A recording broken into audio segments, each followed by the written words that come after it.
Welcome to howtocookthat.net. I'm Anne Reardon. For a printable copy of any of the recipes, head over to the website at howtocookthat.net. Today we're going to make chocolate cremeux, which is a really rich, creamy, chocolatey dessert, which you can use in a range of different desserts. I'll put a link in the description below this video to all these different recipes for you. It can be a little bit tricky, but once you know how to do it, it's quite simple. So to start with, you need to place your chocolate in a bowl. We've got a mixture here of dark and milk chocolate. Really, you can use what you want. If you want to use white or a mixture of white and milk or anything, chuck it in the bowl and place your sieve over the top, ready to go. You have to have that ready. Next, place your egg yolks and your sugar in a bowl.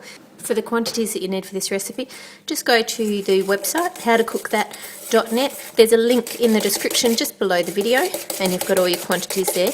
Whisk together your egg yolks and your sugar. Put your cream in a saucepan and bring it to the boil. Make sure you're watching it, because when it actually does bubble up and boil, it can boil over quite easily. Once it's boiling, turn your heat down. Whisk your egg yolks while you pour in a little bit. Whisk it around, pour in a bit more.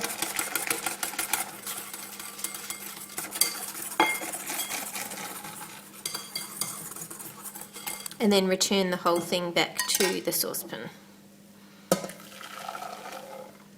Turn your heat down to a low heat.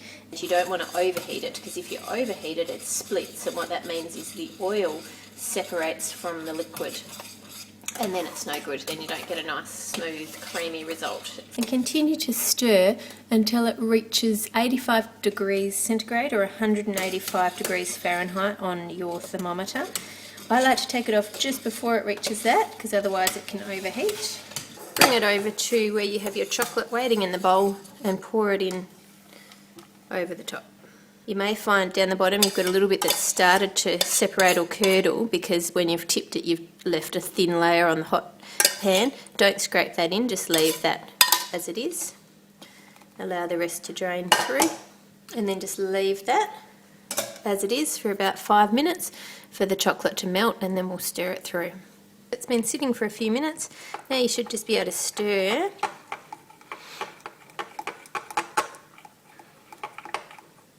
that chocolate that's melted around.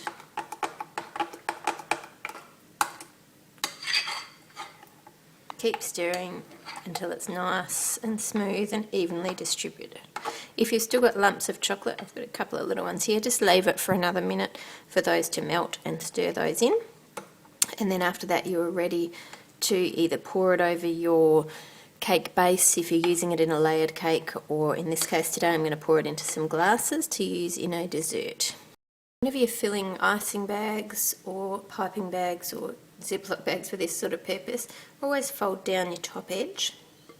That way if you get any mixture around the top, then once you unfold it, you don't have it where your hands are and where you're going to be working. Now I want to tip it into these glasses. I want it to set in the glass, but I don't want it to set flat. I want it to set on an angle, and that's why I've got these sitting in a muffin tray on an angle like that, so that we can get that nice effect. And then allow it to go into the glass. About to there's the level I want. Once you've filled all your glasses, place them in the fridge. Now that they're set, we can add some raspberries. I find adding the frozen or fresh raspberries to it gives it a bit more of a tart taste, something to offset the richness of the chocolate cremeux. Then I'm going to add some packet raspberry jelly over the top. Make sure you make up your jelly and then allow it to cool to room temperature before pouring it over your cremeux, or you're going to melt the surface of it, and then it will mix together and it won't be clear. Then put your jelly in the fridge to set, and once it's set you can top it off with some chocolate decorations to make it look pretty.